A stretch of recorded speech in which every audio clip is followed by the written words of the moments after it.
Good evening, participants. Welcome back to lecture number 9 of this 15-day lecture series. And today we will be talking about the age of, the age of Victoria, which Victorian age, we know the socio-cultural background of the age, the important literature produced during that age, and who else better to explain that to us in the form of Professor Nabanita Sengupta.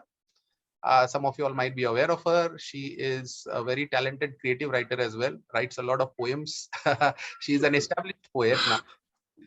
And fiction writer as well. And we are always happy, to have her on our platform. And I take the opportunity and honor on behalf of Team DAATH VOYAGE to introduce Dr. Nabanita to all of you all.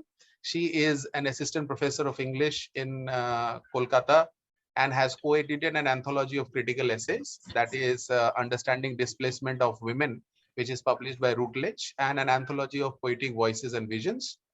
Her published translations are Chambal Revisited and A Bengali Lady in England. I strongly recommend that you all should read it, A Bengali Lady in England, which is also a part of, I think, her PhD work as well. She also has an ebook of fiction, The Ghumi Days, to her name, and has been variously published at various platforms. In various multiple journals and e-zines. So on behalf of Team DAATH VOYAGE, I take the opportunity and honor to welcome you. Thank you so much for accepting our invitation. Dr. Nabanita, without wasting much time, the platform is all yours. Thank you once again for accepting our invitation. Over to you.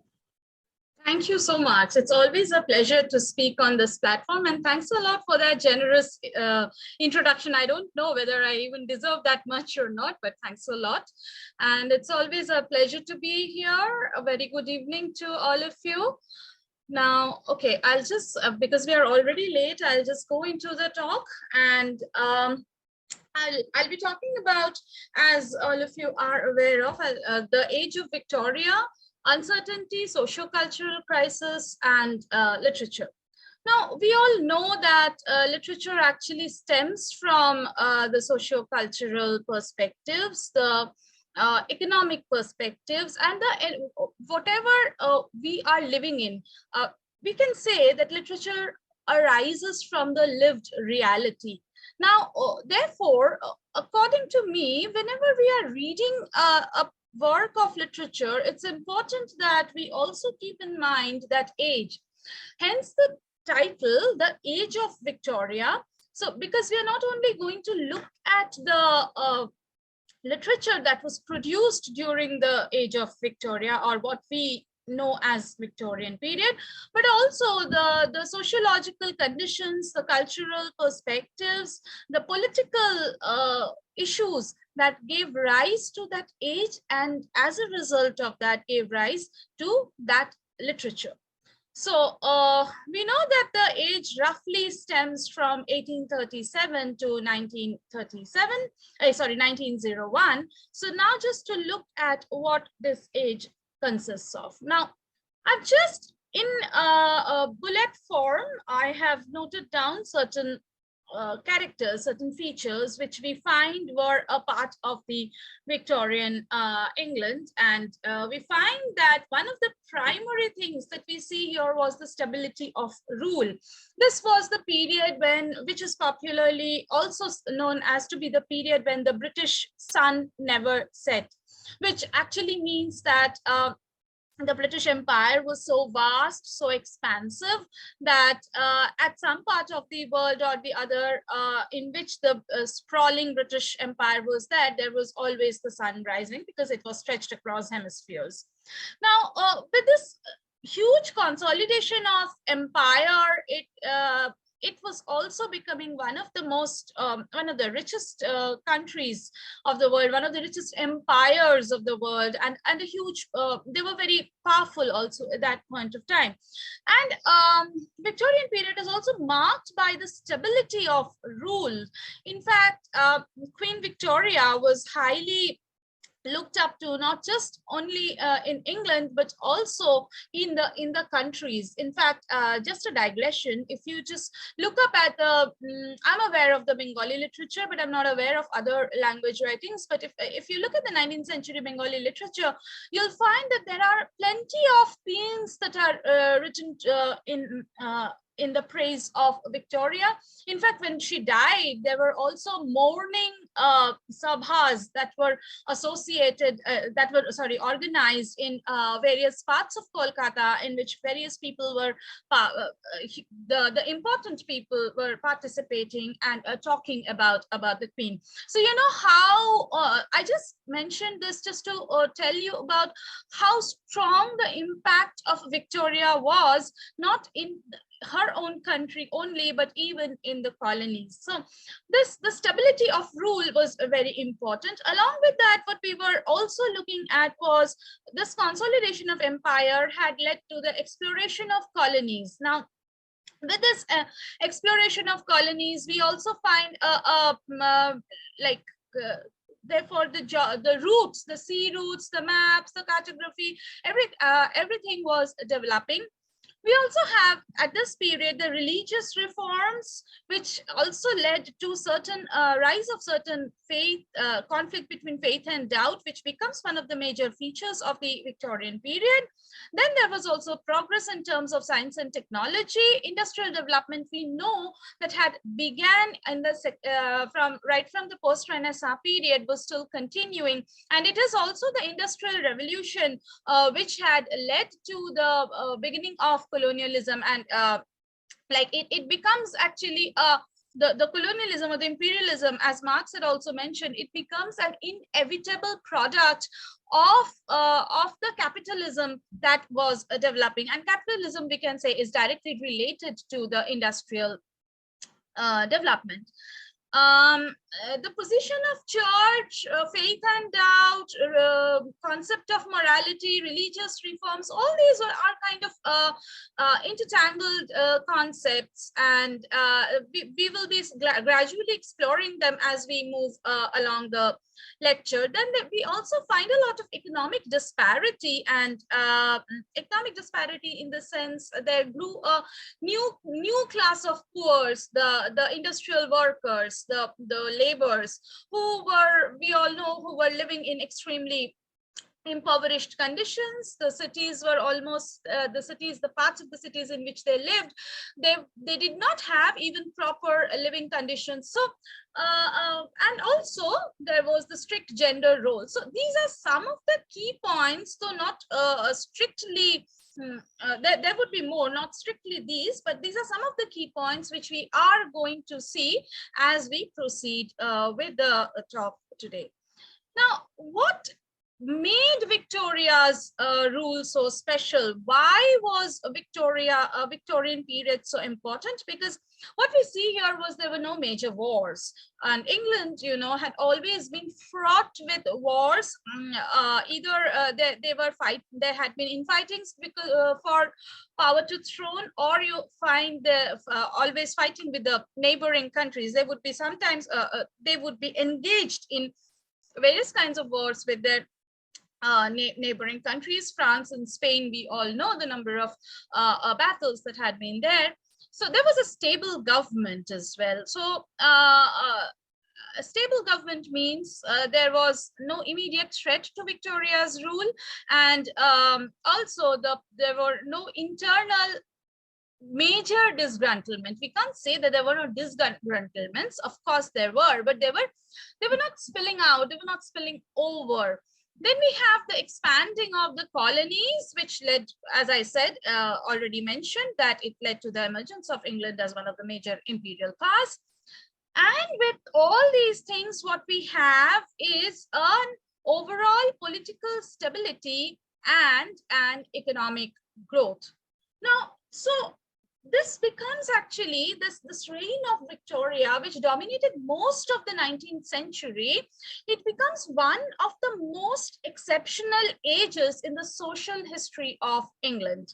And therefore, it is an age that is worth excavating, that's worth exploring, because when I look at this age and I look at the kind of earth-shattering discoveries, or rather we can say church-shattering discoveries that were being made, I can only compare it in effect to the discoveries that we had of Galileo and Copernicus in the 16th century, and both of them, had been put to jail, had been punished. So actually, what we are going to look at is an age where England is a formidable force to reckon with.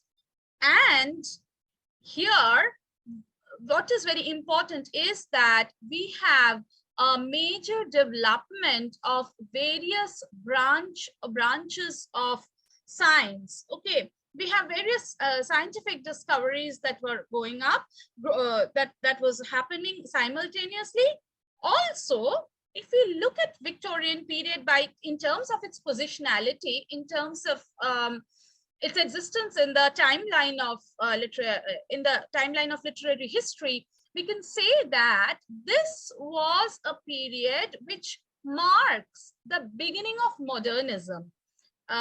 Of course, modernism in literature, we say it comes later, after 1905, with the growth of E.M. Forster, and later we have Joyce. But what I'm trying to say is that this is in many ways a kind of beginning of modernism, a kind of bridge, because literary movements are never watertight compartments. Nothing just immediately starts. There is always a kind of continuum in which literature exists. Okay, so this period can be taken as the beginning of modernism and a break from both the romantic subjectivity that we find in the decade just preceding the Victorian period.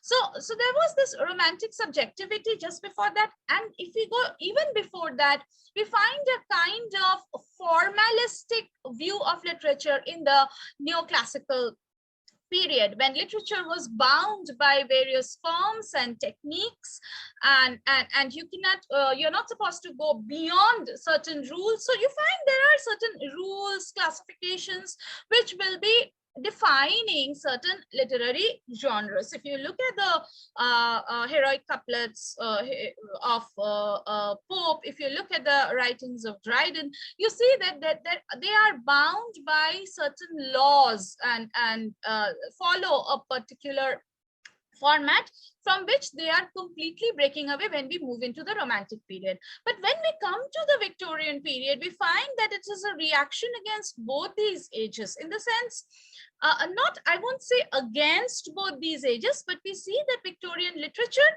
tries to move away from, there's a conscious effort to move away from both these forms, literary periods that existed, preceded it. Now, so what we find in Victorian literature is something that emerges from the social crisis, the scientific temperament, the religious reforms, and the other aspects of living. That is what I have just shown you in the previous slide. These are the things that actually marks the origin, or you can say the core of origin of Victorian literature. That is the religious reforms, the science and technology, the morality, and all these things together, they then form what we know today as Victorian period, because this was the century which was also marked by the rapid changes within a single lifetime. In the sense, a single lifetime means, what I'm trying to say is that there were rapid changes in terms of technology. So in terms of industry, in terms of farming, in terms of transportation, in terms of domesticity, there were major changes. For example, this was the period when we have the rails starting. So the conveyance goes through a major change. We have the telegraph poles that were being put up. So again, communication becomes a major change. Probably living today, when we have seen a movement right from radio to television to internet, we won't find this kind of a change very challenging. But we have to keep in mind that we are looking at a period that was almost like 2-3 decades back. And sorry, 2 centuries back. We are looking at a period that was 2 centuries back, and change was not that rapid, because science, the more progress in science we have, the more rapid would be the social changes. But that was so this, we can say, is the origin point when we have these beginning of rapid changes. And these were things that the literary authors were also trying to come to terms with, and trying to portray them in their own writings, things that they were saying. Now, if you look at the period of Victoria, she came to throne in 1837. She continued to rule till 1901. In fact, the whole of the 19th century, you can say, just leaving the 2-3 decades that precedes before her coming up to throne. And this rule, this period, there developed certain set of values that came to be known as Victorian in common parlance. And what exactly were these values? What are the values that we are looking at when we are talking in terms of the Victorian period? So in what we are looking at is a sense of duty. One of the most important things that we find in the Victorian period is the sense of duty. Then we have moral proprieties, and then also in terms of domesticity, simple domesticity. These became the cherished values. So duty, moral propriety, and a simplicity in domesticity, that became some of the cherished values for the middle class. Okay, and the middle class was also in this period of time the most became gradually the most influential body of her subjects. Okay, now there was this self-discipline and self-reliance of individuals, which again we see as a cherished quality of this period, and these became the virtues, these became the qualities that were being praised for, that people looked up to, and it became the symbol of the rising middle class also, and they gradually became very powerful in this period. Now, she had also managed to maintain a political stability within the kingdom, which in turn led to the economic prosperity. Now, as I said, that this was also the period when there were a huge development in terms of science and technology. We'll just quickly look at the various branches of science that was developing along this period.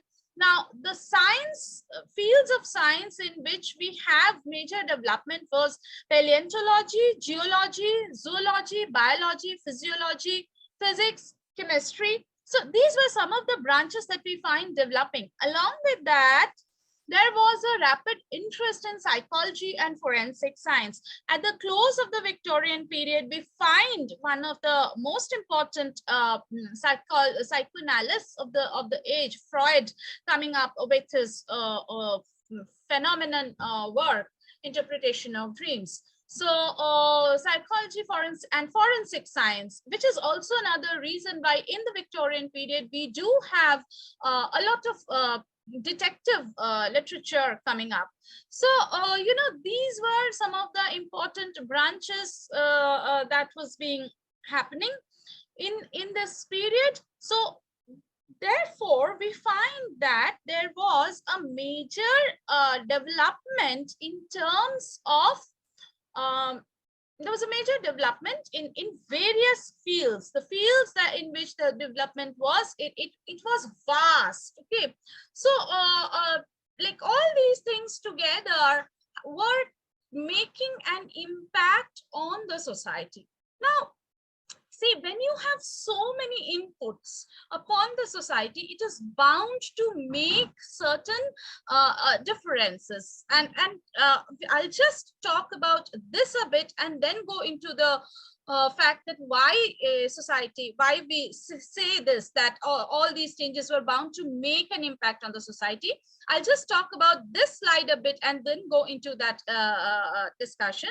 Is because see here, I have just noted down the names of certain geologists and biologists or evolutionary theorists who were making a mark in this period. Now, what was happening in this period? Now, Charles Lyell, he is a geologist, and what do we hear about? What did Charles Lyell say? Now, Charles Lyell said that the surface of the earth had been undergoing very slow changes. Okay, now, which means that earth was in the phase of an evolution, and these were the changes. The earth as we see it today was not the earth that was just that was there in its conception. But what does Bible say? Bible does not say this, say that earth had been does not go into this theorizing of earth changing its state, changing its form of changing its surface nature. So this was one thing that was earth shattering, that kind of shook the people, that okay, so the earth that we know of is not the earth that had always been. Now, another important person, Jean-Baptiste Lamarck, who is also a zoologist. Now, he too made some very important points, and he proposed the theory of transmutation of species in his work Philosophie Zoologique. Okay, it was published in 1809. Okay, so Philosophie Zoologique, which was published in 1809, he talks about the constant state of evolution to which the species are subjected to. Now, according to him, inheritance of acquired characters in organisms made the organisms inherit the changes brought about by survival needs. For example, he gives an example of the pelican, which has long legs. Now, I hope I'm not going into a biology class lecture. I hope you're not thinking of that. But then, you know, this is the age where we need to know the scientific developments, because otherwise it would be very difficult to understand what earth-shattering things were happening, why this faith and doubt, why this conflict that kind of characterizes the Victorian period, why this conflict was happening.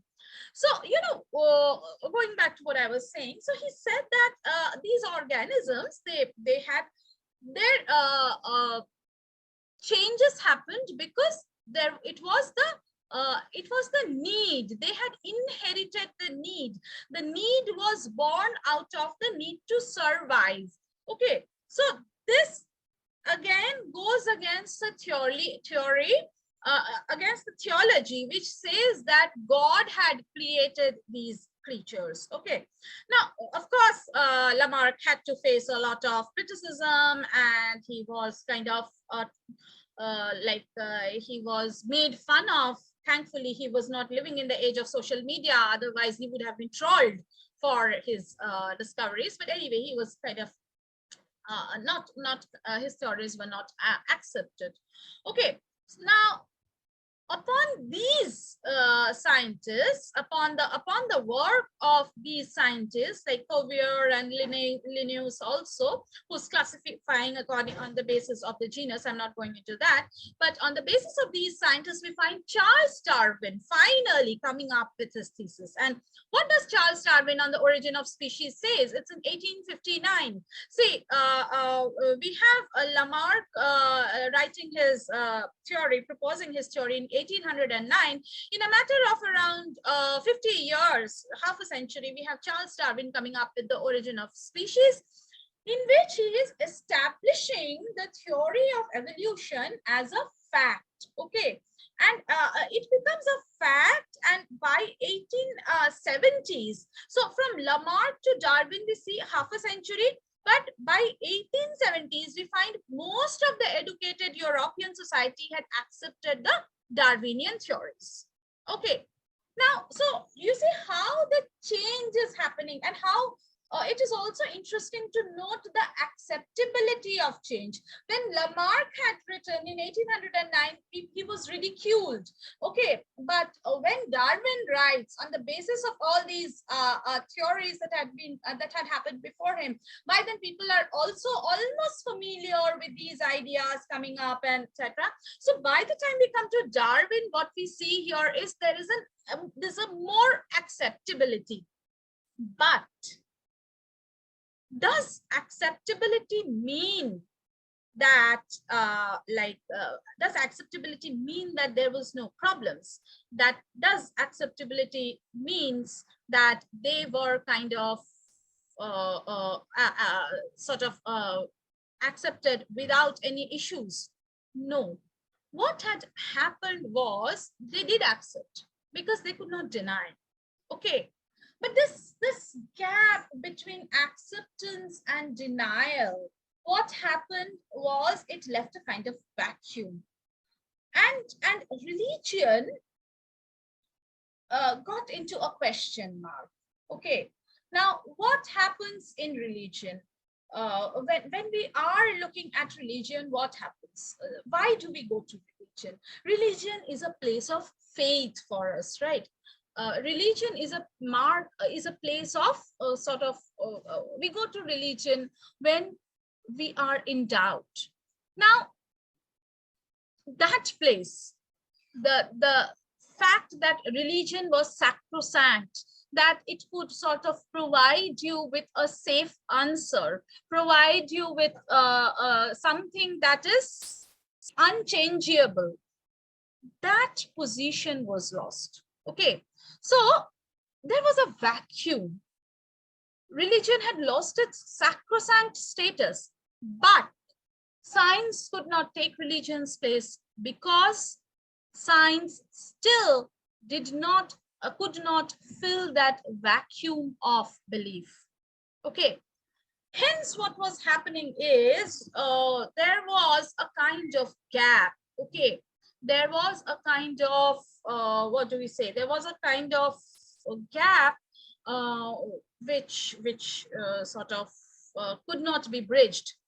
Hence, it gave rise to the sort of to a kind of religious, to a kind of ideological gap, you can say. It gave rise to a sort of vacuum, ideological vacuum, where people did not know what to do, whom to hold on to. And that is something which is very important. Okay, so when you do not know what you have to hold on to, that becomes a very important position. That becomes a very difficult position to come to terms with. Now, so what was happening? This then led to various reformations as well. Okay, it led to a kind of people trying to sort of reform the religion. So we have this Oxford movement here, and Oxford movement is also known as the High Church movement, and we have the eminent leaders like John Henry Newman, Hurrell Freud, John Keble, Edward Pusey. So all these people, they were trying to go back in time. In fact, what they were thinking of in terms of it was the renewal of the Catholic thought and the renewal of the practice within the Church of England. So what they were trying to do, it was felt that religious was becoming an essentially corrupt idea. Okay, religion was becoming more and more corrupt. Church was becoming, not religion per se, but church was becoming something extremely corrupt. So what they needed therefore was to go back to the renewal of the Catholic thought and practice of that Catholic thought within the Church of England. Now that is something that we find happening during the Oxford movement. But like what happens is it is not something that continues for a very long period, because it had begun as I'll just quickly talk about it. It had begun as a reform movement of Protestantism under the leadership of John Henry Newman in 1801 to 1890. And John Keble, Henry Newman's dates are 1801 to 1890. John Keble and Edward Pusey were his other associates, and they had come together to think of this as a reform movement. And this led to the publication of the Tracts of the Time, which was published between the time period of 1833 to 1845. It consisted of 90 tracts, of which we have 24 written by Newman himself, who also was editing this this series, the Tracts of Time series. Now, they believed that the Church of England was a Catholic church, and according to them, Catholic, the term Catholic, and I'm saying the term Catholic within quotes, it meant to be the true, it meant to be a church that was true to the early and undivided church. You all know that there had been various levels of fragmentation within the church, and this movement kind of tried to go back to the church when it was undivided. But this movement failed, and ultimately Newman went and joined the Roman Catholic Church, and the Oxford movement, it kind of failed. But this remains a very important document of the period. It remains a very important religious writings of the period. So you see, now what I was talking about is that Oxford movement or movements like this religious movement, these were actually efforts to sort of go back to that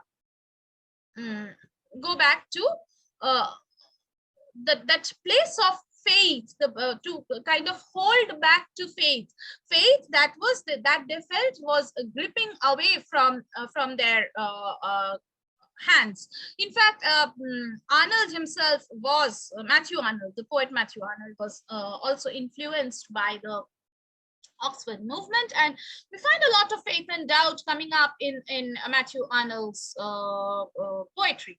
So what we see here then, but this, as I said, the Oxford movement actually did not kind of hold on its own for a very long period of time, and it sort of, we can say that it just sort of withered away. Now, there was this industrial revolution that we find was happening. Now, what was happening with the industrial revolution is something important that we need to look at. England was initially an agrarian economy, like most of the older economies, but now what was happening was there was a rapid urbanization, because people felt that moving towards the urban centers, which had these factories, the production units, would actually lead them to the would give them wages, and they'll be able to earn more. But they kind of after going into the city, they got into the quagmire of poverty, because even the industrial laborers were very less paid. And so there was this rapid urbanization, and setting up a factory required land. There was a lot of encroachments into the rural spaces. So we find that the rural spaces being invaded by the by the process of urbanization. Then we have the development of growth, development of the middle classes. We find they become they grow and become more influential, what we know as the bourgeois class. Okay, so there was this development of the bourgeois class, and this as a fallout of urbanization, we have the domination of the towns over villages. At the same time, with industrial revolution, we also find that there were certain developments in terms of communication and conveyance, which is the two more major important things for the development of railways and the establishment of the telegraphs. Now with railways and telegraphs, what happened? Both communication and conveyance became faster. Now these, while these aided in the Industrial Revolution, these were also, you can say, the products of the Industrial Revolution, because it was the need of that period. It was the requirement of that period that there be a faster communication. Because, why? Because of the next point that I have noted here, the mass production. You see, there were mass productions that was going on, and with the mass production, what was happening? With the mass production, what we have is that more and more amount of goods are produced. Now, what will you do after producing the goods? They have to be sent out to the markets, right?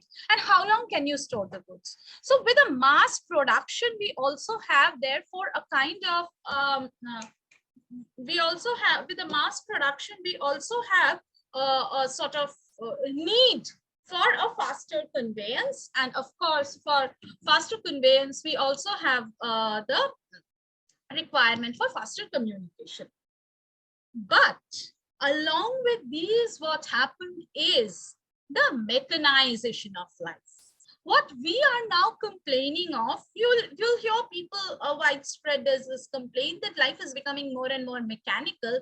It's not something that happened exactly in this period. It did not happen only with the internet revolution or the digital revolution. It was something that was also happening along with the, that had started happening right from the time we have the Victorian industrialization, okay? Of course, the pace of mechanization was different. It was very slow, but this was also, we can say, the beginning of the mechanization, the beginning of the machine age, as we understand.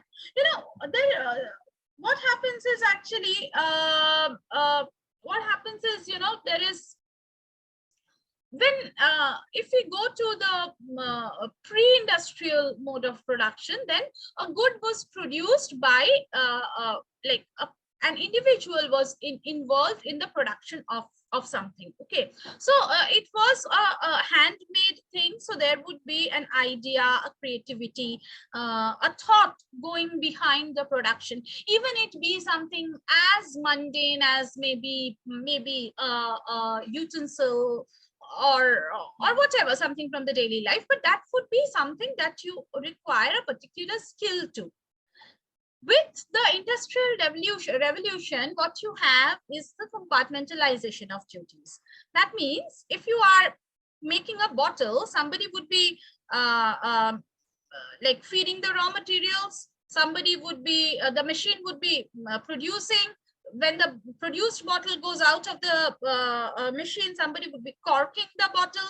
So one individual is doing the same work again and again and again throughout the day for 16, 20, whatever, 16 to 18 hours, because there were no limits of the work. Like work limit was, number of hours limit was not there. But so therefore what was happening is that we are actually looking at a kind of mechanization in terms of skills also. So people started losing touch. See, when you make something with your own hand, you feel a kind of attachment towards it. But here we find a kind of growing detachment and an increasing mechanization. So all these are social changes, major changes with which these people have to come to terms to. See, here's a picture. I don't know if it's very much visible. This picture here is actually a picture that was painted by John Wright. And here, this is a kind of they're forging and this fire. And here you see this man, he's working at this. And behind the man, there is this woman. I'm not sure whether it's very much visible, but with the woman, there is this young child. There's an infant or a toddler maybe she's carrying, and there is another small boy who's kind of holding her onto her waist. So you see, and it's a kind of dilapidated workhouse with bricks and everything, and of course it uses fire, so there would be a lot of heat. And so this was the kind of situation in which you find these industrial workers living. So it was not something that was very conducive to a very comfortable lifestyle. So what was happening was there was a deterioration of life. Now, by saying deterioration of life, I don't mean to say that the agrarian economy under the feudal system was a good one. It was not that, but that the problems there were of a different kind. The problems that they were facing now were of a different kind. Now, what happened as a result of this was there was like one class became extremely rich. There was rapid financial growth, both in terms of the country prospered, and also in terms of the capitalists, those who were the owners. But in terms of these people, the workers, life condition became very poor. And this extremely dismal living conditions, these were the working class ghettos were places which the gentleman class shunned because they were scared, because they said that this was not the place where any civilized person, and I'm using the word civilized, any civilized person would live. And they were treated living almost in subhuman conditions, and they were also treated as subhumans. Extremely long working hours, very minimum wages, no medical facilities, no proper drainage system, no proper sanitization, and no proper education. All these things had impoverished the condition of living in a large way. So what we have is, on the one hand, we see a financial growth, and on the other hand, we find a dilapidated living condition. These then gave rise to the trade unions. Every movement has its reason. Nothing is born in vacuum. So these gave then rise to the trade unions. And when we are talking of trade unions, we also need to talk about the rise of Marxism. We have Karl Marx. He started writing about the laborers. He started writing about the conditions of the industrial workers. But he did not he did not just write a report. But what he was doing was he was trying to understand the political, economic, and historical forces that had led to the creation of this community of workers. And he was also talking about the capitalism and the capitalist greed that had generated this extremely dismal lifestyle. And we have a very important work coming up in 1848. It's one of the most influential political document of the age, which is the Communist Manifesto. And we have both Karl Marx and Friedrich Engels talking about the Communist Manifesto. And with this, we also find the trade unions flourishing. We have a kind of the working class trying to make their voices heard, or we find thinkers, intellectuals being involved in the improvement of the situation of the working class. So trade unions started forming with an aim to improve the impoverished lives of these industrial workers. And then in 1835, before the Communist Manifesto itself, we have the Municipal Reform Act, in which there was a slight improvement of town governments, because they allowed the working class to have a say in the election of the town government, in the local election. But of course, this was not a very major improvement. So we have finally Karl Marx and Friedrich Engels publishing their revolutionary pamphlet, the Communist Manifesto. And now with this, we find the development of communism. But what happened was, in England, Marxist brand of communism was not very popular in England. It was more aligned towards socialism, and those were found in the writings of Thomas Carlyle, Benjamin Disraeli, and John Ruskin. So we find that the works of Thomas Carlyle, Benjamin Disraeli, and John Ruskin became more popular, or had a greater impact on the British society than Marx. I'm not saying that Marxism was not an influence, but if we look at it, if we compare it, we find that they were a greater kind of a response. Okay. Now, another thing as a result of Victorian period that was happening was there was a development of printing presses. Now, you have the transportation improved, you have the communication improved, and you have industrialization that was happening in all the in all the spheres of production. Therefore, it also led to the printing press. Now, printing press also had an impact on the industrial class, the working class. Why? Printing press actually improved the condition of or the accessibility of books to the working class. Okay, the lower middle class also, for the first time, with the rapid growth of the printing press, for the first time they could have an access to book. See, whenever there is an increase in production, right? Whenever there's an increase in production, we find that the cost comes down.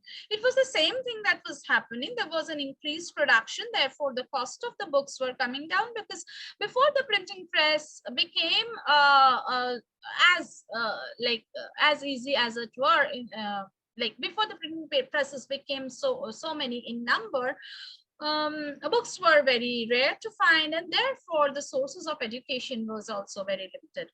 So now what we have is that the middle class have an access to books, and that's why also they have access to knowledge, which means that there was a democratization in terms of education as well. So education, if you look at, so what was happening is there was a kind of profusion of education and demand for it, demand for education as well, because the middle class was rising, because books were also becoming more and more available.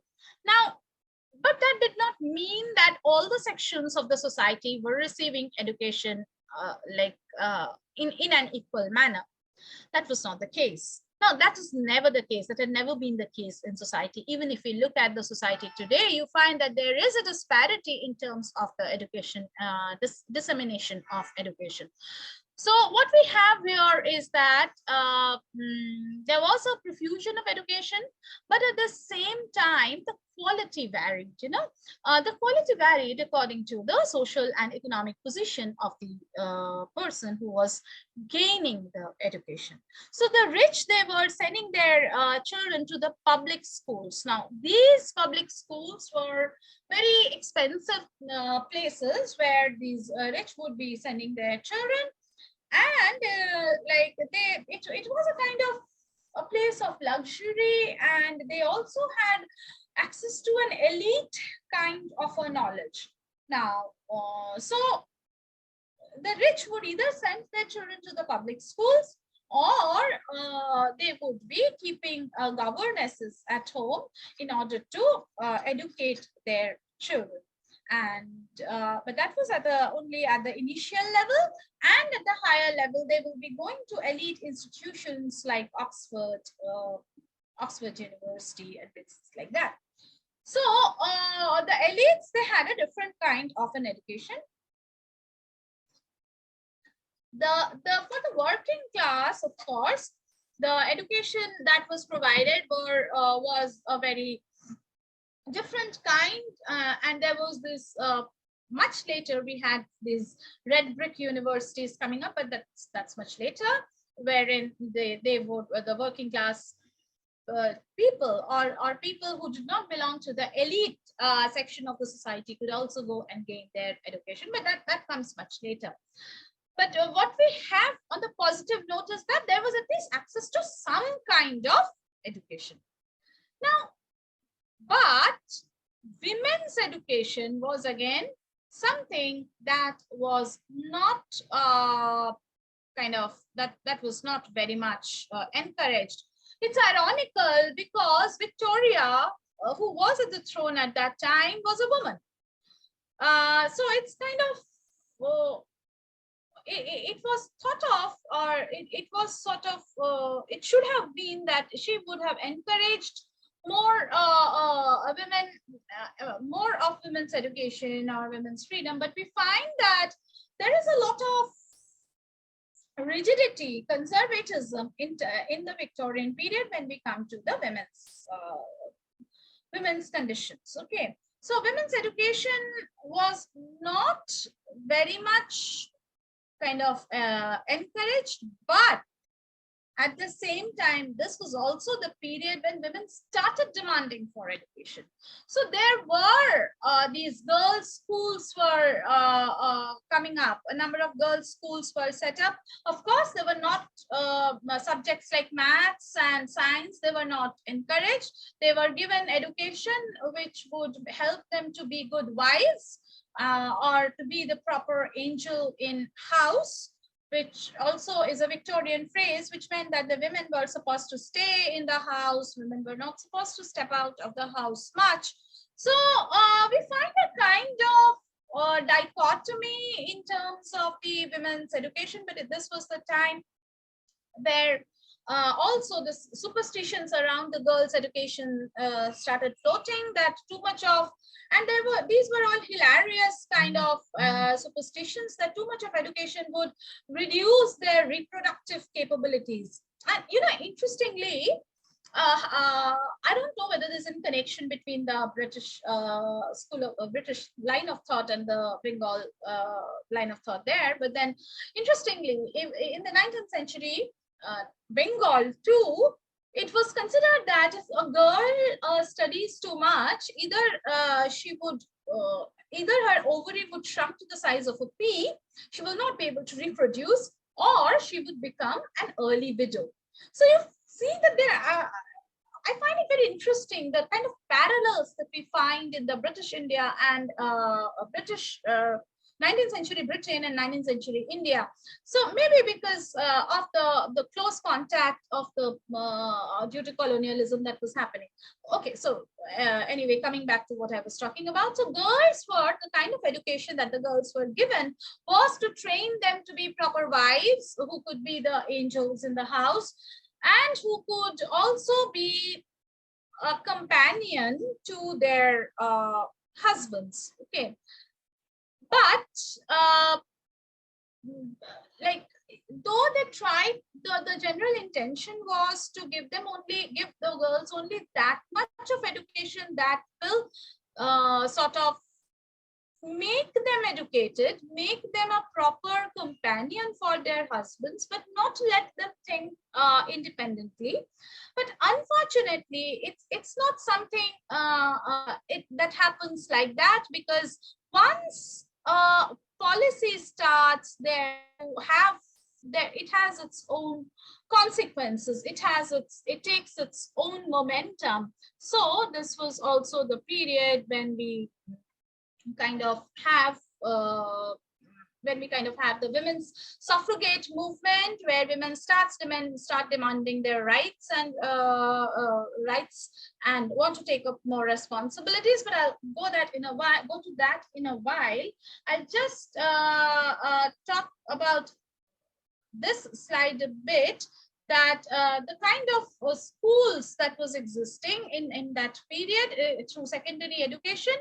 We have the public schools, the private academies, the old grammar schools, schools and the ragged schools and dame schools. Now, these were the kind of schools that were there. As I told you, that there were these old grammar schools were at the ragged and dame schools were actually not for the elites. The elites would generally go to the public school or the private, they would go to the private academies. So these were the various kinds of secondary educations that we have. But we also have during this period certain reforms that were introduced by Thomas Arnold, who's the father of Matthew Arnold, who was also the headmaster of the rugby school. And these reforms, they kind of emphasized on the religious and chapel services, on the monitorial systems, and they tried to control on bullying, drinking, and indisciplines of all kinds. Now, why was this required? Because the schools where the rich and the elite went, they gradually degenerated into various kinds of indisciplinary practices. And in order to take care of that, these reforms became very important. Now, there were certain acts that were passed related to education. I'll come to the women's education back again. Now, in 1833, we find that the parliament had authorized money for the construction of school for the poor children. Okay, so you see a democratization of education is gradually happening already. 1844, we have parliament passed a law requiring children working in factories to be given 6 half-days school every week. So mandatory child education, we are gradually moving towards that.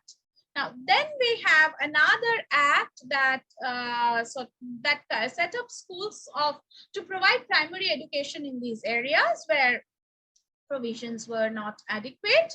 And by 1881, that is when we are moving towards the second half of the end of the Victorian period, we have the requirement for compulsory attendance in school. Now, this is important because this gave rise, or this gave access to education. And this also gave these working class people an opportunity to talk about their own rights and demand their own rights. And we have the trade unions also flourishing. Now, without education, this would not have been possible. Now, with the Victorian, coming back to the status of Victorian women's education, as I said, that they were given a kind of education that was considered to be fit only to make them a proper housewife. Okay. Now, like a proper housewife, but at the same time, someone who would be able to be a companion to the husband. Some of the concepts regarding the Victorian women that we find is the concept of the angel in the house, as I had told you earlier. Angel in the house in the sense that she is the one who's in charge of the domesticity. She is supposed to take care of the she will be taking care of the household concerns, and there was a clear major demarcation between the home and the world. So in the social within the social sphere, there were two separate social spheres for the men and for the women. Now, as I said, in the early phase of the Victorian period, education was a taboo, but later there were girls' schools that were opening up, and the only career that a Victorian woman could have was to get married. Now, for those who could not get married, there were other options, which were to be a governess, and we can immediately think of the novel Jane Eyre. And so the other a respectable job was the governess or the teacher. And maybe if you are lucky, from being a governess, you can marry a man with property. Now, ironies aside, but these were some of the kind of opportunities, or if you call them opportunities, that were available to the Victorian women. They had no voting rights, no property rights. Okay, and for the women in the working class, situation was worse. Okay, they were in a worse situation. But as I said, gradually things were improving. In 1832, we have the first women's suffragette movement petition filed in Parliament. 1857, there are these matrimonial Causes Act, which made divorce a case for civil courts and not church matter. Initially, divorce was something that was within the precinct of the church, and that was not very congenial for the women. And then 1866, we have John Stuart Mill presenting the first mass women's suffragette petition in the parliament with around 1,500 signatures. And in 1868, again, so these are some of the rights that led to the gradually led to sort of empowerment of women. And ultimately led to the first wave of feminism later in the modern period. In 1869, the subjugation of women by John Stuart Mill. Now, 1870 was a very important period because the Married Women Property Act, it gave the married women the right to own property. Now, this was very important because otherwise what was happening, property of the marriage woman was a dowry to the husband, and it was the husband who was owning the property. That led to major it sort of disempowered the women largely, and they were left at the mercy of their husbands. So, and in terms of that, in cases of bad marriages, it was of course the women who had to suffer majorly. Okay, so so these were some of the important things that were happening. Now, this being the social condition of a Victorian period, this gave rise to certain kinds of literature, certain literary productions, which were very important. Now, novels, poetry, crime fiction, science fiction, travel writing, biographies, and various kinds of non-fiction. Okay. Now, when we are looking at crime fiction and science fictions, these are not the genres that I'm going to go into detail. So I'll just touch upon it briefly. So with as I told you, there was an increasing interest and development in forensic sciences as well as in psychology. Also, there was futuristic thinkings that were going on. So we find these crime fiction and science fiction as a result of this kind of becoming one of very important or sort of becoming very popular genres in this period. You have Sherlock Holmes, and Sherlock Holmes remains popular till date. Some of the early crime fiction writers being Edward Allan Poe, and we also have women crime fiction writers around this period. Now, also science fiction, you know, we do have early science fiction is Mary Shelley just before the Romantic period, just before the Victorian period. And gradually we have a growing interest in the science fiction, and that is possible because of the increasing interest in science and a kind of futuristic thinking that we have. Now, travel writing is another genre that becomes very important in this age because naturally with these explorations going on, with people traveling a lot, going to the colonies, going out in the world, travel writing became a very important form of writing. And you know, what is ironical, there were a lot of travel writings by women in the Victorian period. Women were not expected to step out of the house. Women were not expected to go out in the world. But it is the 19th century where we do find a number of important, interesting travel writings by women. We have Elizabeth Bishop Bird writing her travel writings. We have quite a number of travelers to India who writes about their travel to India, and similarly there were of course there were male travelers were of course there. They were definitely writing around this period. So you know what we have here is a profusion of various kinds of genres in the Victorian period. Victorian period.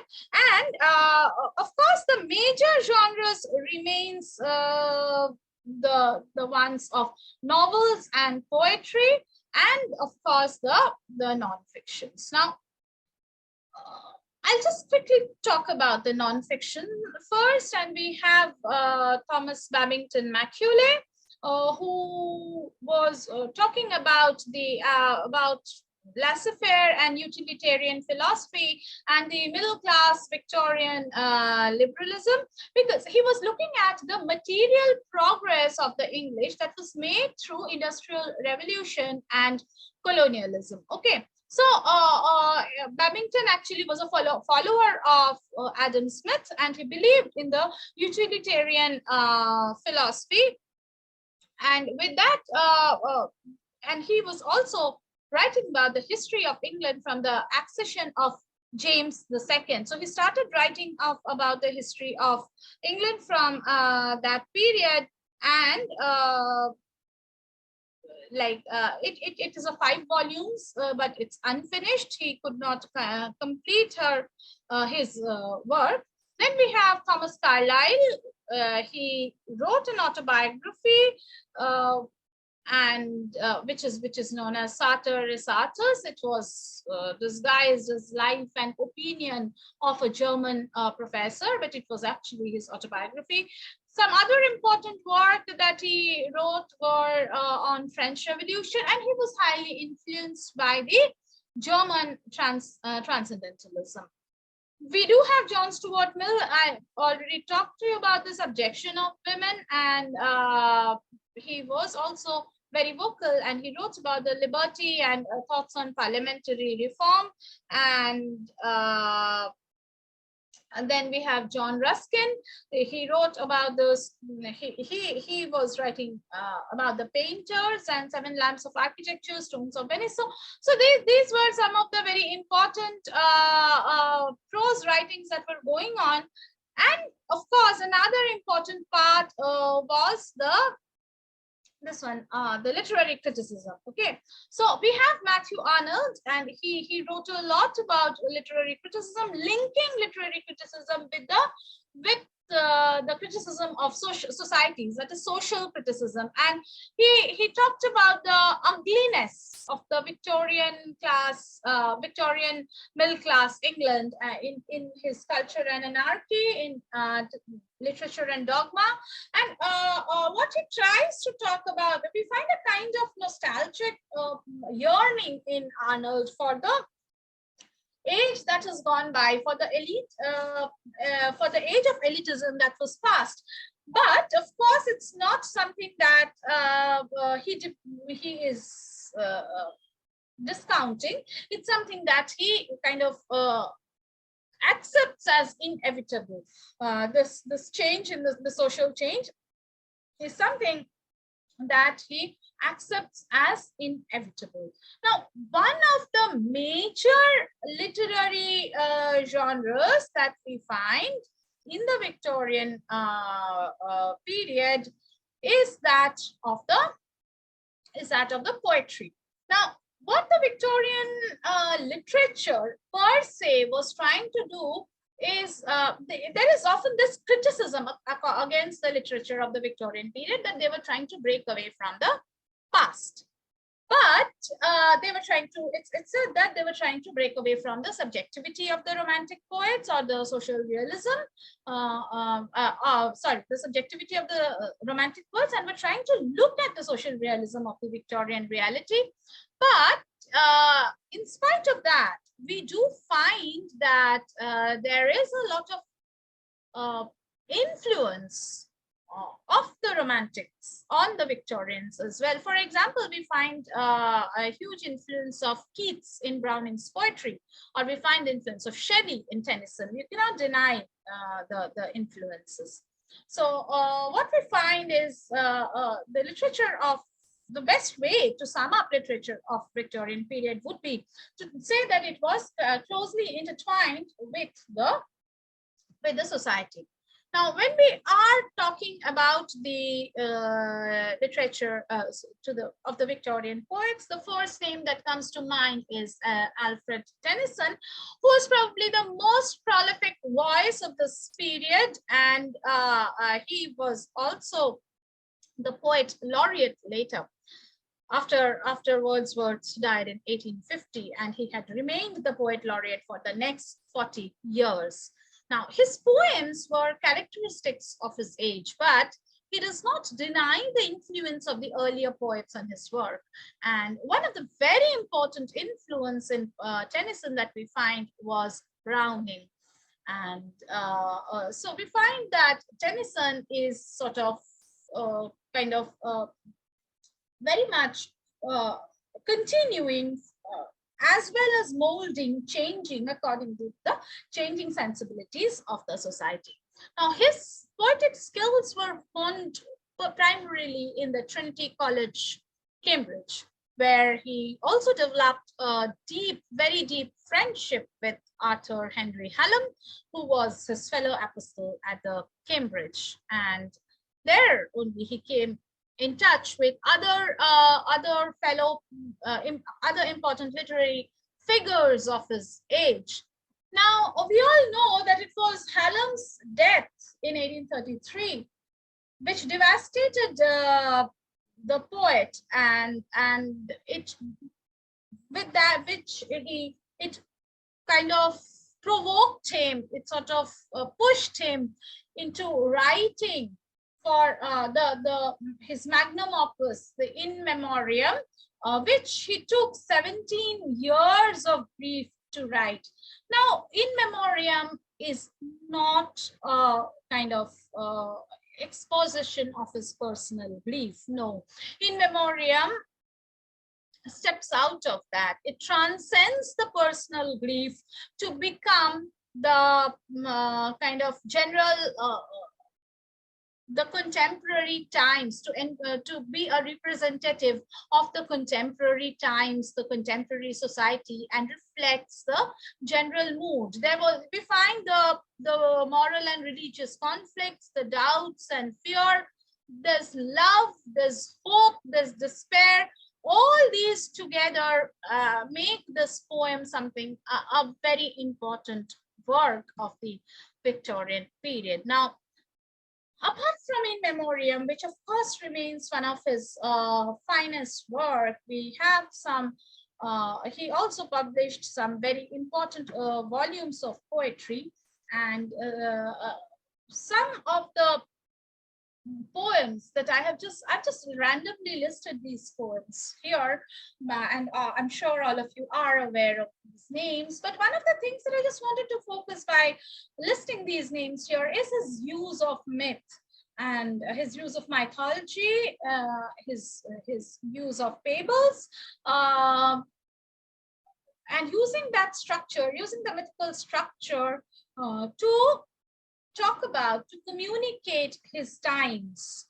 For example, if we look at the poem Ulysses, and where we find that Ulysses is disappointed with his life in Ithaca, and he says that this old aged wife Penelope and his homely son, they have nothing to offer to him, and these coarse people of Ithaca, they have nothing to offer to him. Rather, he would go in a voyage in the vessel with the people with whom he'd been traveling across the world for so many years. And he leaves the home, he leaves the security of the home to his son. He's almost dismissive, you know, there is this tone of dismissiveness in Ulysses when he is going out on the voyage. And this actually stems from the Victorian love for explorations, and we find that there were so much of explorations going on, and exploration was looked up as a kind of as a very sort of something adventurous, and it was also encouraged. So you know, this is something that talks about the Victorian social reality. We have the poem Lady of Shalott, in which the lady is closed in the ivory tower and can look at the society only through the mirror. The moment she looks out of the window, forgetting the mirror, she dies, and it's an allegory for we can look at it, we can read the poem as an allegory for women being a part of the home, not stepping out of the world, out into the world, because the moment the woman would step out of the in the world, it would mean a fall. Death can be an allegory for a fall. Death can be an allegory for losing oneself. So we find that he uses this mythical structure in order to kind of represent his society. He also uses Arthurian legends again in Not the Arthur, which talks about the death of the King Arthur. But his most ambitious project was The Idylls of the King, which began in 1859, and the completed version was published finally 30 years later. And it was considered to be one of his greatest projects to write the Arthurian legends in such epic proportion. The next important poet that we are going to talk about is Robert Browning. Of course, Tennyson and Browning kind of goes together. So we have Robert Browning. His dates are 1812 to 1889. He is one of the important voices of the Victorian period, one of the most prominent voices in Victorian period.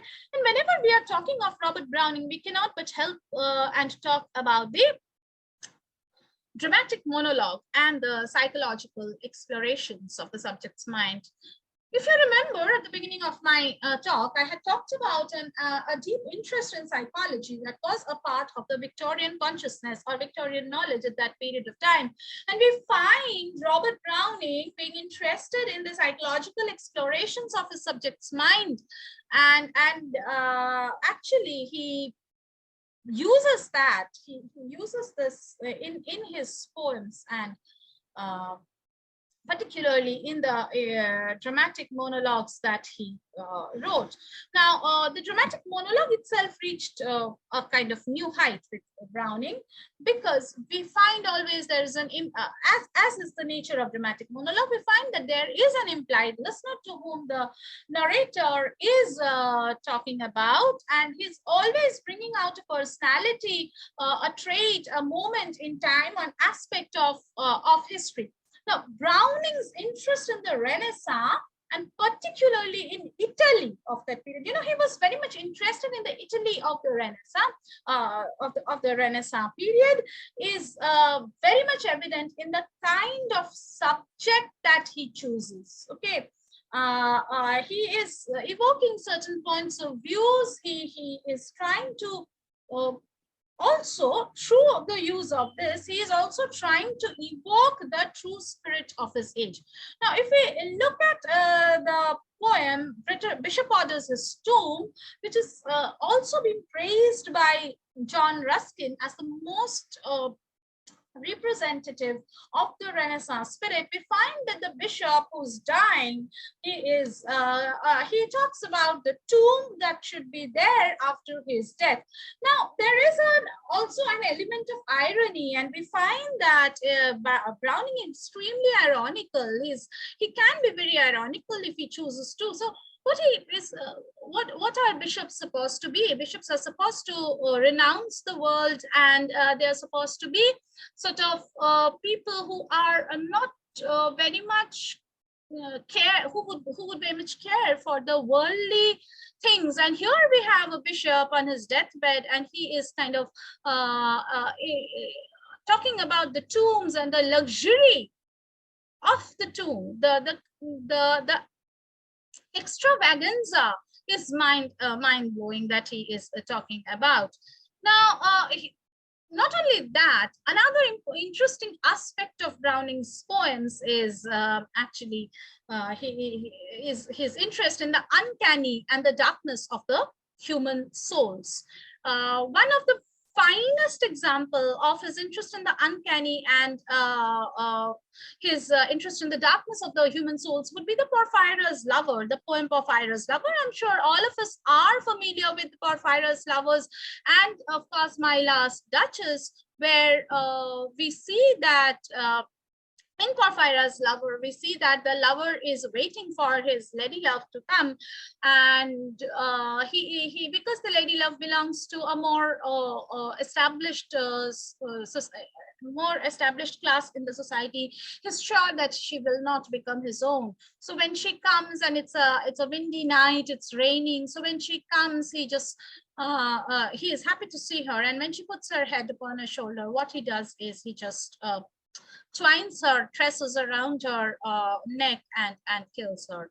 So and that is the moment of, that's the perfect moment of bliss for him, because now he has made her his own forever, and she cannot ever kind of leave him and go away. So this desire for acquiring, so it's the love that is sorry, it's the love that kind of wants to acquire, that wants to take up more and more. So so it's taking away the life, because by doing that he kind of freezes that moment. Okay, we find a freezing of moment in Keats's Grecian urn, where the moment of actual kiss does not come.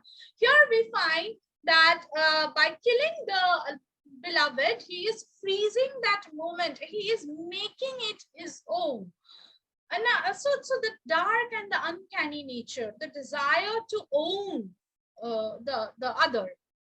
Another important one that talks about the similar psychological perspective is the My Last Duchess, where we have the Duke of Ferrara showing a picture of the Duchess and talking about how she was, how she would bestow her smile on all and sundry. So what he did was just to do away with the smile itself. So now she is just a painting, and he can draw the curtain or open it at his whims, and there's this complete mastery over the Duchess, on whom she would now smile. So the picture now smiles, but only when he removes the curtain, and he decides on whom is going to remove the curtain. So this kind of dark, gloomy, almost criminality of characterization that we find here becomes some of the important ways in which Browning is exploring the psychologies. Fra Lippo Lippi is another one where he is exploring the psychology of this painter, brother Filippo Lippi, and he doesn't want to lead the life of a monk, and he is more interested in the colorful life. So he kind of just runs away from the window of his patron, and he finds women, and he talks to them, and he flirts with them, and he comes back. So this kind of exploration that we find, this kind of what can I say? There's a kind of interest, extreme interest in the hidden psychology of the characters that we find in Browning. Now, another important poet that we have is, just a moment, is Matthew Arnold. And Matthew Arnold, I have already talked about Matthew Arnold as a literary critic, but of course Matthew Arnold was also a very important poet, and his verses did manage to capture the essence of the age. His very important poem is The Dover Beach in particular, which becomes a testimonial for the skepticism that pervaded for the most of the 19th century. I have just placed the poem here as a specimen for looking at the Victorian poetry, but I'm not going to read it because I'm sure all of you are familiar with Arnold's poem, and of course the poem is very much available, but this particular point that with tremulous cadence slow and bring the eternal note of sadness in. So this kind of becomes a hallmark of his age. He is not very sure of what is lying ahead. He's not very sure of the society that he's going to live in, and he is he talks about Sophocles, and he says, if you just look at here, nor certitude, nor peace, nor help for pain, and we are here as on a darkling pane, swept with confused alarms of struggle and flight, where ignorant armies clash by night. So succinctly, it catches the spirit of the age, because that's what most of them are thinking. They do not know what to believe in. Faith itself has a huge question mark, and they have no place to go to. So it's all uncertainty. The sea of faith is gradually receding. So Arnold, therefore, though he did not write as much as Browning and Tennyson, his poems are important because they kind of talk about they catch the spirit of the age very perfectly. He was not a very prolific poet, and there is, but what we find in his voice is the spirited voice. There's a nostalgia for the lost world. And it communicates a lot about that age. It communicates a lot about the struggle, the mental struggle that the thinkers, that the intellectuals of this age were going through. This was also the period when we have women poets, and Elizabeth Barrett Browning is a very important poet of this period. And Elizabeth Barrett Browning, before moving to Pre-Raphaelites, I'll talk 2 lines about Elizabeth Barrett Browning. She was an important voice of poetry, because it was, and at a time when women were not becoming, too many women poets were not known. And he wrote the sonnets from the Portuguese, love poems, which were love poems to her husband, Robert Browning. And she wrote a novel in verse, Aurora Leigh.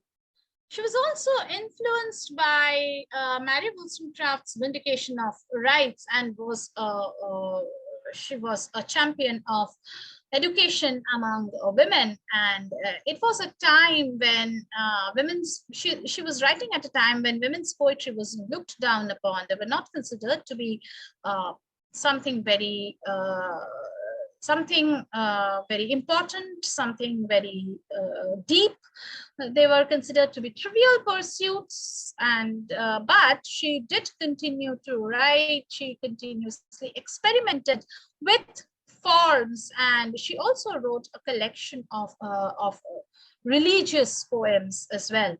And in Romance of the Ganges and Romance of the Swan's Nest, she was experimenting also with the ballad form.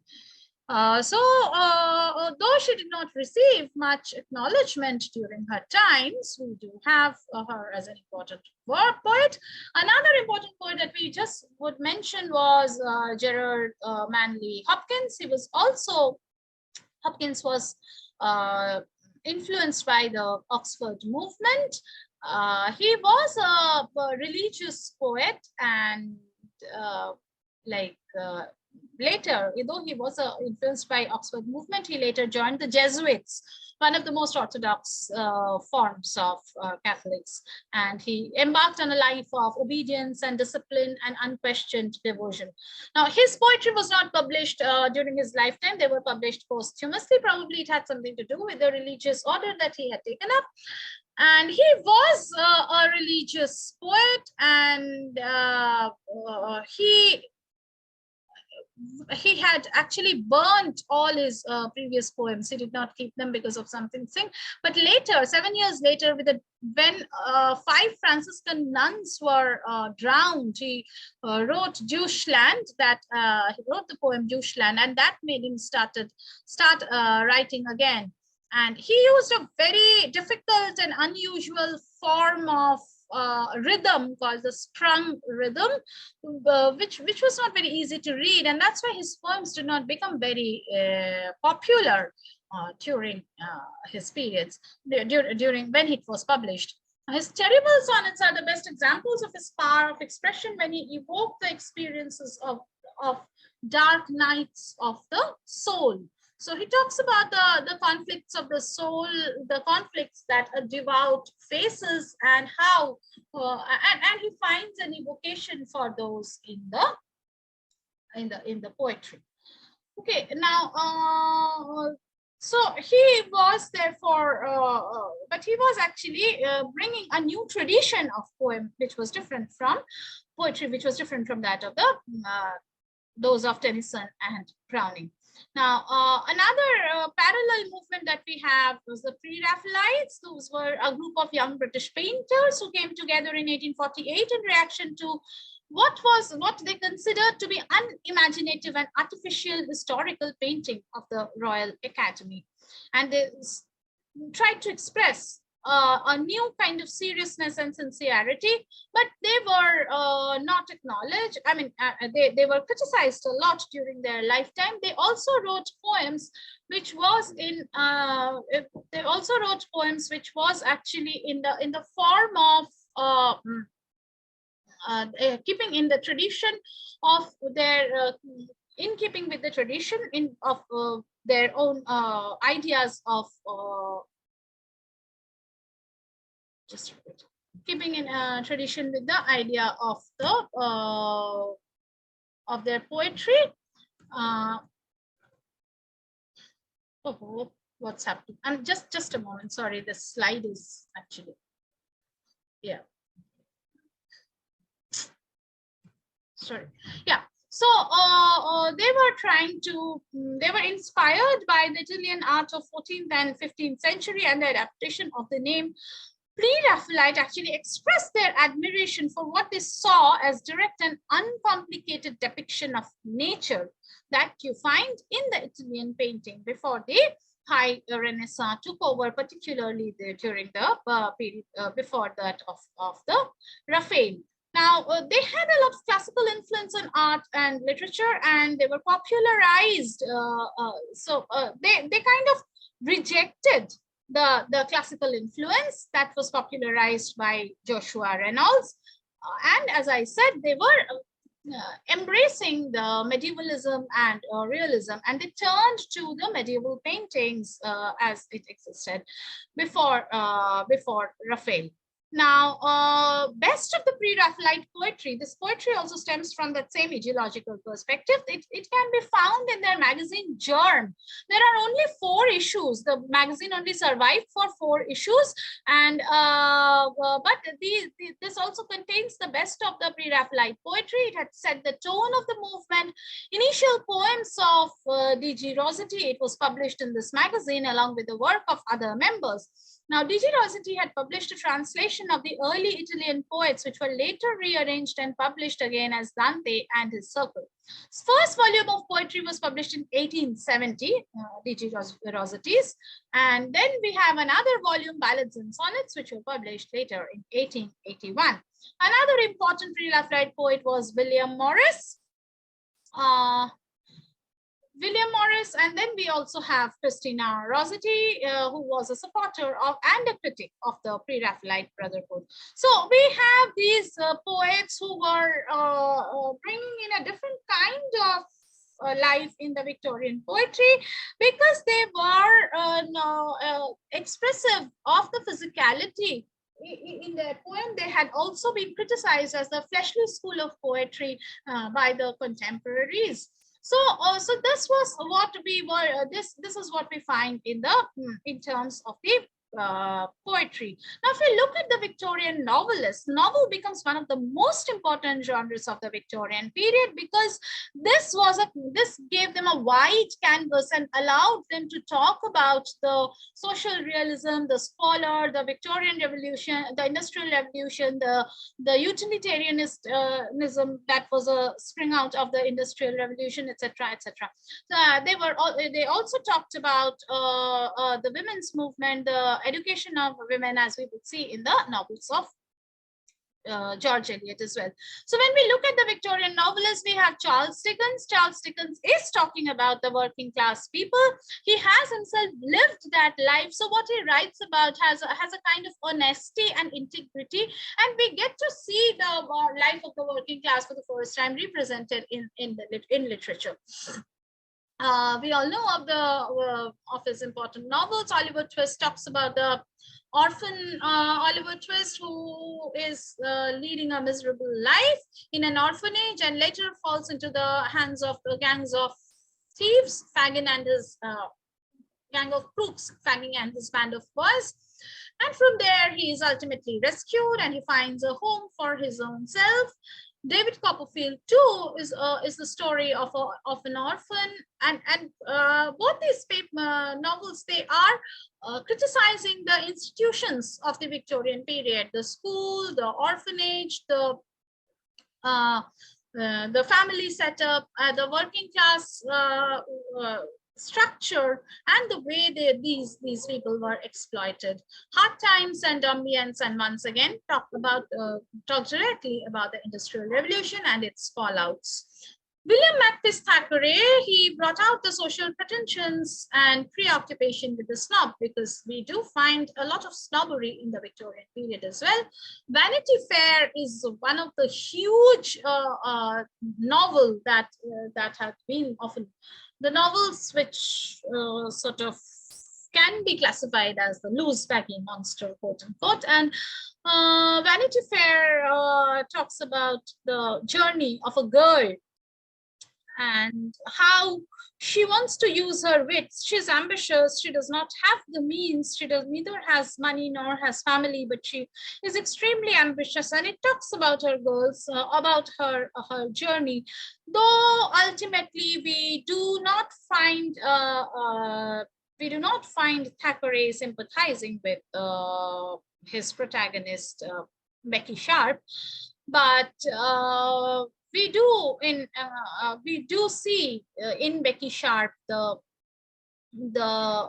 effect or the sort of result of we do see in her the end of a woman who would be using her wit and intelligence and resourcefulness till the point when she is overreaching herself. She does not fulfill her ambition. She fails. So in the journey of Becky Sharp, we find Thackeray is exposing the real faces of the society, but at the same time, we do not find him making Becky Sharp a success, because probably somewhere he is also bound by the rules of the society, and he is unable to go beyond them.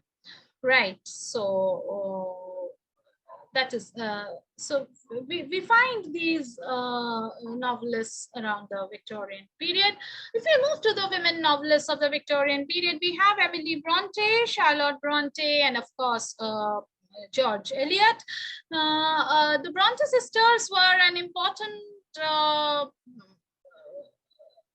occupy an important position in the Victorian novels, in the trajectory of Victorian novels. They were growing up in a seclusion of a moorland village in Yorkshire, and we find the two sisters, Emily and Charlotte, who go on to achieve literary fame there. But all the Bronte brothers and sisters, they were literary minded, and they were writing initially under the pseudonym of Currer Bell, Ellis Bell, and Acton Bell. But that was not much of a failure. It's only with Charlotte Bronte and Emily Bronte that they found some success. Charlotte Bronte's, of course, Jane Eyre is one of the most important works, where she is there is a lot of passion, but it is also the novel shows a lot of passion, but that is transfused with religious austerity. Okay, if we look at Jane's rejection of Rochester and then her subsequent marriage to Rochester, we find that there's the undercurrent of passion, but at the same time there is a religious austerity, and at the end it's kind of a call of duty that makes her accept Rochester when he's already blind. That is one of his most important work. His other important works are The Professor and Shirley and Villette. Emily Bronte's, of course, the most important work is The Wuthering Heights, which is again a complex and passionate love story that runs across 3 generations of family. And we have an eerie supernaturalism embedded in it. We have this, in fact, in one scene, we do have the ghost of Catherine Earnshaw coming and sort of interacting with the narrator. So there is a kind of a supernaturalism, there is wildness, there is melancholy, and it's kind of a very passionate expression. This was a very novel compared to the if we keep in mind the context of the Victorian period in which she was writing. And it was not very uniformly received by the readers, of course, as the topic itself shows, as its content itself shows, because Victorian audience were not very much ready to take up this kind of a writing from a woman. Now, another very important woman novelist of this period was, of course, George Eliot. And in George Eliot, we do find the women novelists coming to an age. She was, I can say, one of the most important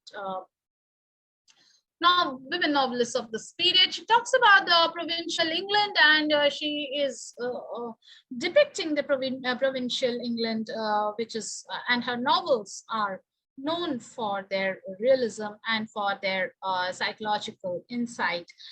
She was one of the earliest Victorian women who had left home in search of a career, and she became later a journalist and a translator.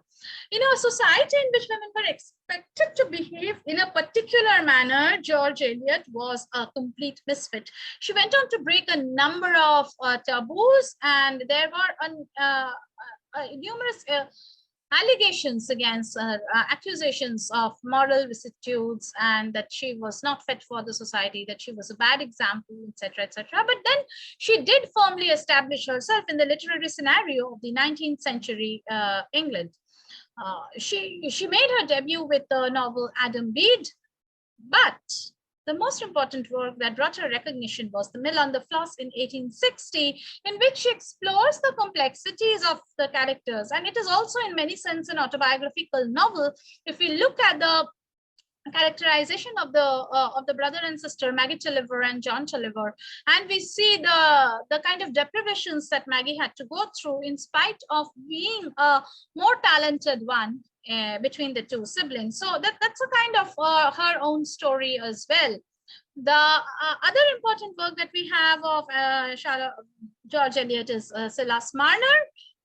It's more in didactic tone, and it's a shortest, it's kind of a shortest novel in the form of a fable.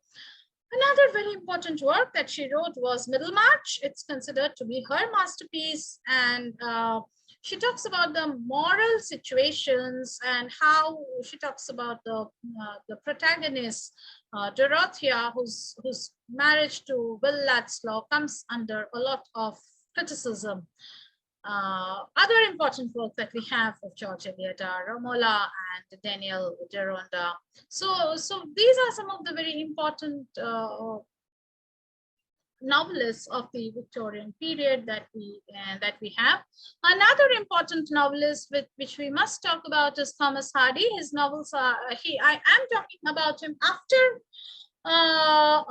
talking about both the male and female novelists of the Victorian period, because Hardy in many sense forms the connection between the Victorian England and the modern England. And though his novels are set in Wessex, it's a term that he uses for the southern corner. It's a mystical term that he uses for the southern corner.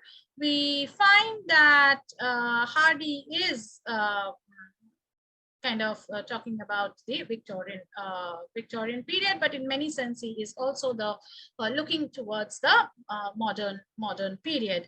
And under the greenwood tree, then Far from the Maddening Crowd, Mayor of Casterbridge. These are some of the important novels that we find in the by Thomas Hardy.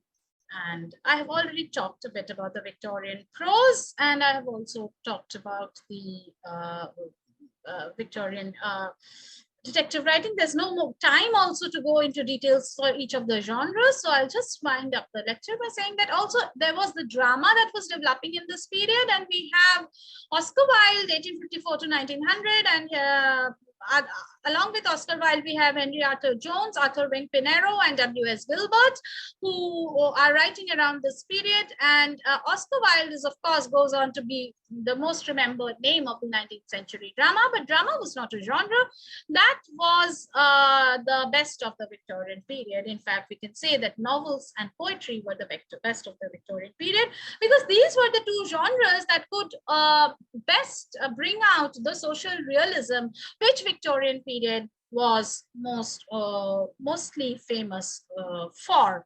So this in brief is what Victorian period is about. I don't know whether I have overstepped time or not, but I hope I've been able to touch upon the various genres and the period and the social realities of the period. Thank you.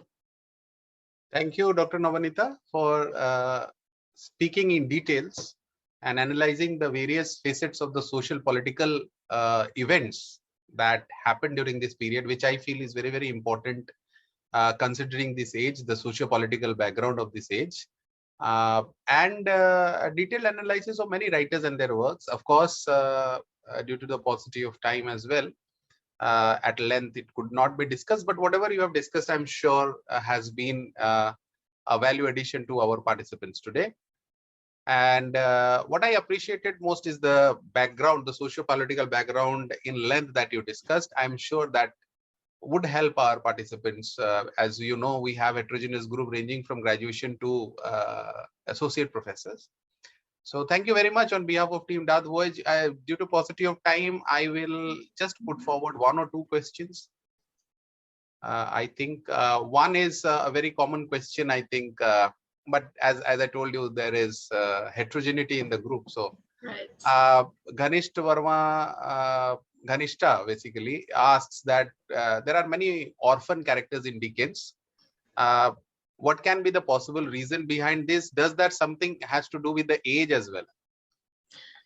Okay, yeah, it definitely has to do with the age and also the class that Dickens is talking about. See, Dickens is not talking about the upper middle class, the elites, the privileged class. He's talking about the lower class, the laborers, the industrial workers, and also the lower middle class. Not everybody is not an industrial worker, but the lower middle class. Also, the orphans that we see, they are like David loses his father. He becomes an orphan, almost an orphan, because his stepfather is eyeing for the property and not willing to take up his responsibility. So the age has to do with it, because we have sort of mortality rate was more, mortality rate of women were also more, because women died a lot during the childbirth. And as in Hollywood twist, we see this woman was there was a later it was found that the woman, it was a victim of miscommunication, misunderstanding, but she thought that she was an adulteress, and she walked down during her pregnancy and died. So of course it has got to do with the age, the way the society was looking at women, and also because of the lack of medical facilities and a number of and a higher rate of mortality. So definitely age has to do with it. Thank And you. Dickens had seen that period, actually. Dickens had seen that life. Right. There are many autobiographical elements that can be found in various Yes. writings of Dickens. Right. So if one understands the writings of Dickens, I mean the background of Dickens, they will understand the writings as well. There's one question by Sudham Das, and the question is, can we say that Victorian period is the renaissance of British women writers? Renaissance, I don't know, because Renaissance generally means rebirth, and it's kind of we are so it's a Renaissance also has to do a lot with I would rather say that this is a period where, due to certain social conditions, again, social condition is important, that women are now accessed. They have certain tools to try for their rights and responsibilities, you know, education for one. And then there were this reform bill. So it's not that it started in Victorian period. That's why I won't like to call it a renaissance, because we have Mary Wollstonecraft before that. Mary Wollstonecraft's Vindication of Rights of Women. So it's not that it is only with Victorian period that suddenly we find this development that is happening. No, it is a continuum which we find gaining certain validity because of the social movements, because education, firstly, very importantly, becomes accessible, and it's a period that makes the struggle that had been continuing for over a period of time more visible, and makes it more structured. Because right. George Eliot is not the first. Before George Eliot, before Victorian women novelists, we do have other women novelists. We have Marianne Evans, sorry, George, that's George Eliot. We have this Jane Austen, who is towards the end of Romantic period. So it's not that only in the Victorian period we have women writing. Well, with that, we come to the conclusion of this thoroughly enriching and elaborative lecture on Victorian literature. On behalf of Team DAATH Voyage, I would like to thank Nabanita Sengupta for her time and her efforts that always she puts into, irrespective of her very, very busy schedule. I know. Thank you so much for being so generous and being so cooperative, because it is people like you all, your support, that we are able to run this lecture series constantly throughout the last 2.5 years. And on behalf of Team DAATH Voyage, thank you very much. Please take care. Good night. See you soon. Sure. Thank you. Thank you. Okay.